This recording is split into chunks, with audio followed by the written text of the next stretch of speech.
बिस्मिल्लाहिर्रहमानिर्रहीम। मेहताब हैदर एक नए एपिसोड के साथ आपकी खिदमत में हाजिर है। आज जिस मौजू पे मैं बात करने लगा हूँ, ये पोलिटिकली बड़ा ही इंटरेस्टिंग टॉपिक है, जिसमें मैं आपको ये बताने की कोशिश करूँगा कि ये जो मौजूदा पीडीएम की हुकूमत है, ये तो जाना इसका यानी ऑलमोस्ट कन्फर्म है, ये जा रहे हैं। क्या आइंदा इलेक्शन होंगे या नहीं होंगे, ये अभी तक एक क्वेश्चन मार्क है। इसके बारे में कोई हतमी बात नहीं की जा सकती। अगर होंगे तो किस सूरत में होंगे, और अगर नहीं होंगे तो क्या क्या एक्सक्यूजेस उसके लिए, पोटेंशियल वो रिस्क क्या क्या है और क्या क्या वो अवामिल हैं जिनको बतौर एक्सक्यूज इस्तेमाल किया जाएगा कि इलेक्शंस को डिले किया जाए। ये बेसिकली मेरा आज का टॉपिक है, और इसको सब्सिक्वेंटली मैं आखिर में ये कंक्लूड करूंगा कि क्या होने जा रहा है। तो इसलिए मेरे जितने भी देखने वाले हैं उनसे गुजारिश है कि आपकी बड़ी मेहरबानी कि आप हमें फीडबैक देते हैं। कुछ क्रिटिसिज्म भी बाज़ दफ़ा होता है कि आप पॉलिटिक्स पे क्यों बात कर रहे हैं, आप सिर्फ इकॉनमी पे अपना फोकस करें। थोड़ा सा मैं इसके बारे में एक लफ्ज कह के आगे निकल जाऊंगा। देखिए, पाकिस्तान की इकॉनमी जुड़ी हुई है पाकिस्तान की सियासत के साथ। सियासत और मईशत का चोली दामन का साथ है, और दोनों एक दूसरे को मुतासर करते हैं। अगर सियासी इस्तेकाम होगा तो मुआशी इस्तेकाम होगा, और अगर मुआशी इस्तेकाम होगा तो वो सियासी इस्तेकाम की तरफ चीज़ों को लेकर जाएगा। दोनों चीज़ें जुड़ी हुई हैं, इसलिए मुझे किसी एक टॉपिक तक महदूद नहीं रहना। अब पाकिस्तान के इलेक्शंस का मौसम है, एक पॉलिटिकल ट्रांजिशन जो है इट्स टेकिंग प्लेस। तो ये मुमकिन नहीं है कि मैं अपने आप को उससे दूर रख सकूं, ये मुमकिन नहीं है मेरे लिए। तो लेकिन एक आपसे फिर वही कमिटमेंट है कि हम किसी का माउथ पीस नहीं होंगे, हम किसी की को प्रमोट करने और किसी को डिफेम करने का जरिया साबित नहीं होंगे, बल्कि एक फेयर एनालिसिस विद प्रूफ आपके सामने रखेंगे। पहले हकाइक बयान करेंगे, उसके बाद अपना एनालिसिस देंगे और नतीजा आप पे छोड़ेंगे। क्योंकि हम ये समझते हैं कि पाकिस्तान के अवाम, चाहे वो मुल्क के अंदर हो या मुल्क से बाहर हो, वो अल्टीमेट जज है और वो इसके बारे में फैसला उन्होंने करना है। तो मैं वापस से जो पॉलिटिकल सिचुएशन है उसकी तरफ आता हूं। आपको मैं थोड़ा सा अपने पिछले जो 2-3 वीलॉग्स हैं उनकी तरफ आपकी तवज्जो मबजूल करना चाहता हूं। आपको एक बात याद कराना चाहता हूं। अभी पीछे मैंने जीडीपी ग्रोथ के जो नंबर्स हैं उसके बारे में, जो पाकिस्तान ब्यूरो ऑफ स्टैटिस्टिक्स की नेशनल अकाउंट्स कमेटी का रोल है और पाकिस्तान ब्यूरो ऑफ स्टैटिस्टिक्स का रोल है, उसके बारे में बात की थी। ये जो आज का मेरा मौजू है, इसके साथ मैं दोबारा से पीबीएस के रोल के ऊपर आऊंगा। मेरे देखने वालों को ये याद होना चाहिए कि 7वां मरदम शुमारी और खाना शुमारी का अमल अभी तक मुकम्मल नहीं हो सका। हुकूमत पाकिस्तान अभी तक जो पैसे रिलीज कर चुकी है, और इससे ज्यादा पैसे भी रिलीज करने पड़ेंगे, वो 34 अरब रुपया है। पाकिस्तान की हिस्ट्री में सबसे ज्यादा पैसे ये जो मौजूदा मरदमशुमारी है जो अभी तक जारी है उसके ऊपर लगे हैं। इसके ऊपर 28 अरब रुपए पिछले 1.5-2 साल में खर्च हुए, और पिछले साल के आखिरी जो दिन थे 30 जून से पहले, उससे पहले 6 अरब रुपया हुकूमत ने मजीद जारी किया। तो 28 और 6 34 अरब रुपया अब तक हुकूमत इस जो मरदमशुमारी और खाना शुमारी है इस पे खर्च कर चुकी है। और इस ये जो सेंसस है, 7वां पॉपुलेशन सेंसस, ये बड़ा सिग्निफिकेंट है। इसकी मैं वजह बताना चाहता हूं आपको। ये 2 वजूहात की बिना पे बहुत सिग्निफिकेंट है। ये जो पॉपुलेशन सेंसस है, ये जब अप्रूव हो जाए, और इसकी approving authority council of common interest है। काउंसिल ऑफ कॉमन इंटरेस्ट एक कॉन्स्टिट्यूशनल बॉडी है जिसमें प्राइम मिनिस्टर उसको चेयर करते हैं, इसमें वफाकी वज़रा और चारों चीफ मिनिस्टर्स इसके मेंबर हैं। आज जब तक मैं आपके सामने ये बात कर रहा हूं,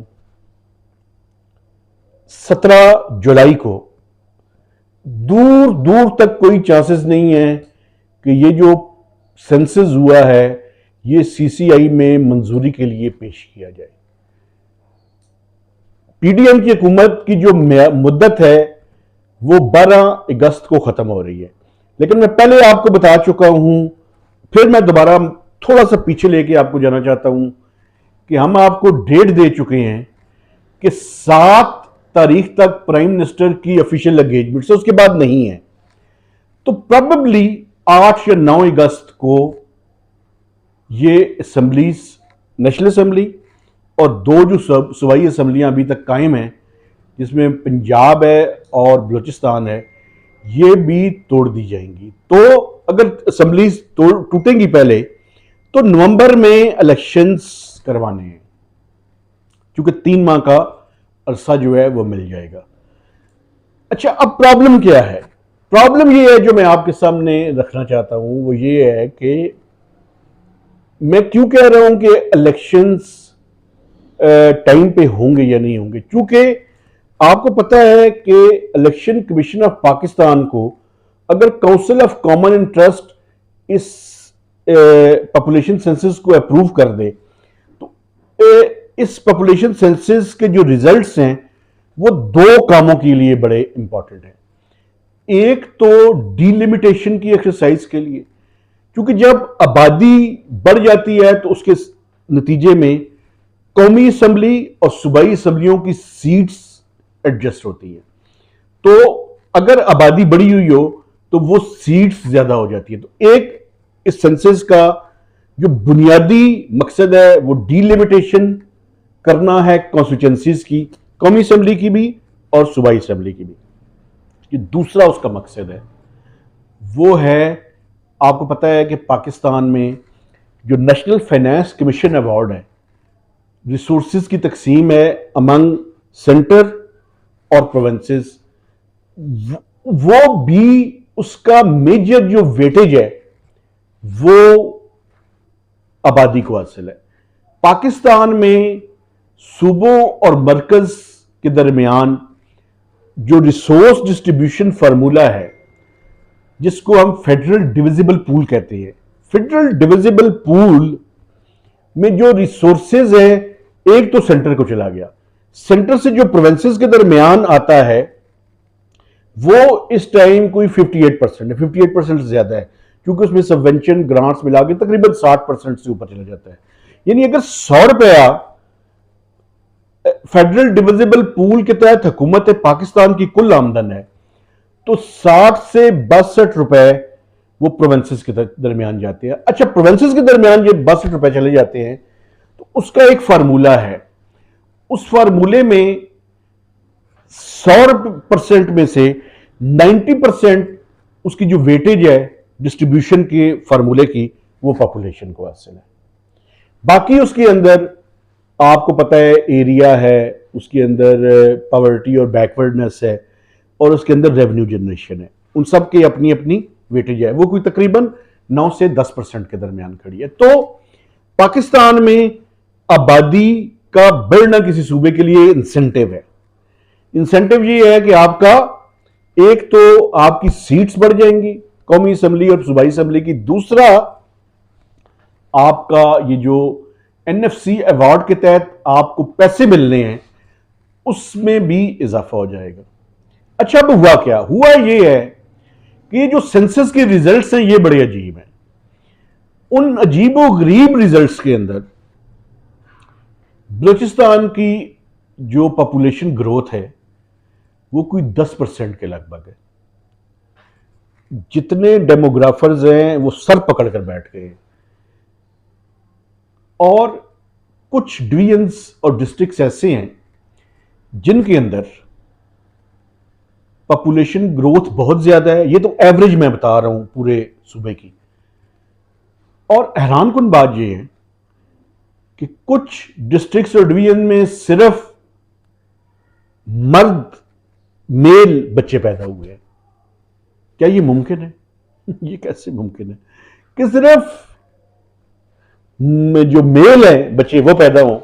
अच्छा, कुछ सेंसेस अजीबोगरीब सा भी इस वजह से भी है कि अगर एवरेज निकाली जाए तो वहां पे एक साल के दौरान कुछ इलाकों में जो ख्वातीन हैं उनके 9 माह में 2-2, 3-3 बच्चे पैदा हो गए। ये बायोलॉजिकली मुमकिन है? ये जो साइंटिफिक चीजें हैं उनसे हटके कुछ चीजें। अच्छा, इसी तरह अंदरून सिंध का भी इशू है।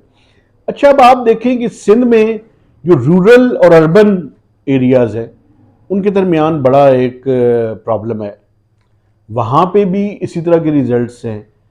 MQM को इस पे बड़े एतराज़ात हैं, चूंकि कराची की आबादी को ऑलमोस्ट इतना ज़्यादा नहीं दिखाया गया, फिर बाद में डेट्स बढ़वाई गई तो उनकी आबादी थोड़ी सी बढ़ के आ गई। लेकिन सिंध की ओवरऑल जो पॉपुलेशन ग्रोथ है वो 3.6 से 3.8% के दरमियान खड़ी। ये भी बहुत ज़्यादा है। पंजाब की पॉपुलेशन शुरू में सबसे कम बढ़ी, लेकिन पंजाब ने भी जब रेट्स को बढ़ाया गया तो अपनी कारकर्दगी को बेहतर करने की कोशिश की। उस कारकर्दगी के नतीजे में पहले 1% के लगभग पॉपुलेशन ग्रोथ नजर आ रही थी। अब इन ये जो डेट्स बढ़ाई गई हैं और पंजाब की पॉपुलेशन ग्रोथ भी 1.8% के लगभग नजर आ रही है। सबसे कम KP की है। एक तो पॉलिटिकल ट्रांजिशन वहां पे जारी थी, किसी हुकूमत ने तवज्जो नहीं दी, तो उसके नतीजे में उन्होंने बस रूटीन से किया, तो उनकी पॉपुलेशन पाकिस्तान में सबसे कम इस टाइम नजर आ रही है। यानी ग्रोथ जो उसके अंदर है कोई 1% के लगभग उनकी भी है। तो ये सेंसस जो है ये कंट्रोवर्शियल है और इसमें CCI से अप्रूवल, ये जो मौजूदा हुकूमत है मुमकिन नहीं है कि ये CCI से अप्रूवल करवा सके। एक और भी पॉइंट मैं आपके सामने रखना चाहता हूं, वो पॉइंट ये है कि क्या जो इस टाइम 2 सूबों में केयर टेकर सेटअप है, तो क्या काउंसिल ऑफ कॉमन इंटरेस्ट एक कॉन्स्टिट्यूशनल बॉडी इस टाइम है या नहीं है? ये लीगल एक्सपर्ट इसके बारे में कोई बात कर सकते हैं, मैं अल्टीमेटली इसके बारे में कोई बात नहीं कर सकता, और ये जो मिनिस्ट्री ऑफ लॉ है वो इसके बारे में बेहतर बता सकती है। लेकिन एक बात है, नेशनल इकोनॉमिक काउंसिल की मीटिंग तो उन्होंने कर ली है, वो भी कॉन्स्टिट्यूशनल बॉडी है, तो शायद CCI भी कर सकते हैं। लेकिन अभी PBS एक पोस्ट इन्यूमरेशन सर्वे कर रहा है इन प्रॉब्लम्स को देखते हुए, ताकि हम एक सैंपल, कोई 168 ब्लॉक्स हैं, 180 ब्लॉक्स हैं, टोटल 1,80,000 ब्लॉक्स हैं, उनमें से 5 से 7% की वो वेरिफिकेशन कर रहे हैं। उसमें पंजाब के कुछ इलाके भी हैं, सिंध के भी हैं, बलूचिस्तान के भी हैं, KP के में, चारों सूबों के उसके अंदर रिप्रेजेंटेशन मौजूद है, ताकि देखा जा सके कि कितना ज़्यादा प्रॉब्लम है और उसको अगर रेक्टिफाई किया जा सकता है तो उस पर बात की जा सके। तो केयर टेकर सेटअप जब 8 या 9 अगस्त को आएगा तो ये ना हो कि इसको एक्सक्यूज बनाकर वो कहें कि ये वेरिफिकेशन की एक्सरसाइज हुई है, उसके नतीजे में हमने इसको जरा बेहतर कर लिया है और अब हम डीलिमिटेशन के लिए इलेक्शन कमीशन को भिजवाएंगे। इलेक्शन कमीशन को कम से कम 4 महीने से लेकर 6 महीने तक का चाहिए, और अभी भी ये सेंसस को कंप्लीट करने में इसको एक फॉर्म में लेकर आकर CCI के पास भिजवाने में शायद 1 से 1.5 महीना या 2 महीने मजीद लग जाए। तो अगस्त या सितंबर में वो उनको भिजवाएं और 4 से 6 महीने का टाइम उनको दें, तो इसके नतीजे में एक एक्सक्यूज बनाएं इलेक्शंस को डिले करने का। ये पॉसिबिलिटी मौजूद है। दूसरा क्या हाल है इसका हाल ये है कि ये सेंसस की एक्सरसाइज जारी रहे और जो मुतलका फोरम है वो बाद में आकर जब CCI इलेक्शंस पुराने सेंसस के ऊपर ही करा लिए जाए, 2017 में जो सेंसस हुआ था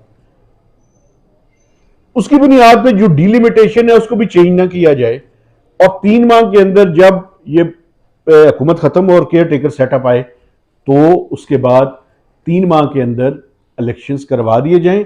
जब नई हुकूमत आए, CCI का फोरम बन जाए, वो रिजल्ट्स देख लें, अगर वो रिजल्ट से मुतमिन हो तो उसको डिलिमिटेशन के लिए इलेक्शन कमीशन को भिजवा दिया जाए और जो आइंदा आने वाले इलेक्शन हो वो फिर 2023 की बुनियाद पर करार दे दिए जा सकते हैं इलेक्शंस की डिले से बचने के लिए।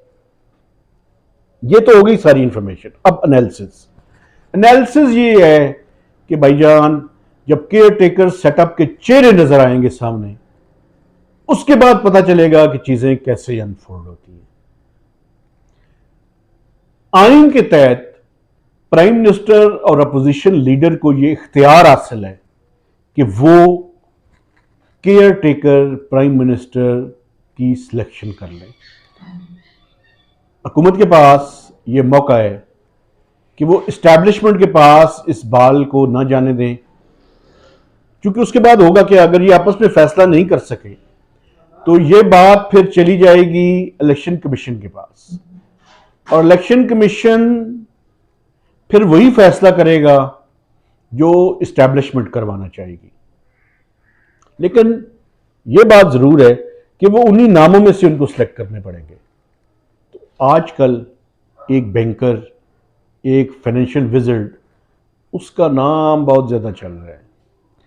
3 उन नाम हैं, आप उनमें से खुद देख लें। एक डॉक्टर अब्दुल हफीज शेख साहब हैं, एक डॉक्टर रजा बाकिर हैं और तीसरे डॉक्टर इशरत हुसैन हैं। आप तीनों के बारे में मैं फिर डिटेल से किसी टाइम आपके सामने एक पूरा वीलॉग करूंगा और इनके अपने टेन्योर में जो इन्होंने कारकर्दगी दिखाई है उसके बारे में डिटेल से बात करूंगा। तो ये पूरी एक पिक्चर थी जो मैंने आपके सामने बयान की। आपसे गुजारिश है कि आपने इस पे पूरा इसको देखना है और देखने के बाद इसके बारे में कमेंट्स करने हैं, लाइक करना है और मैक्सिमम लोगों के साथ इसको शेयर करना है। तो इजाजत दीजिए, खुदा हाफिज।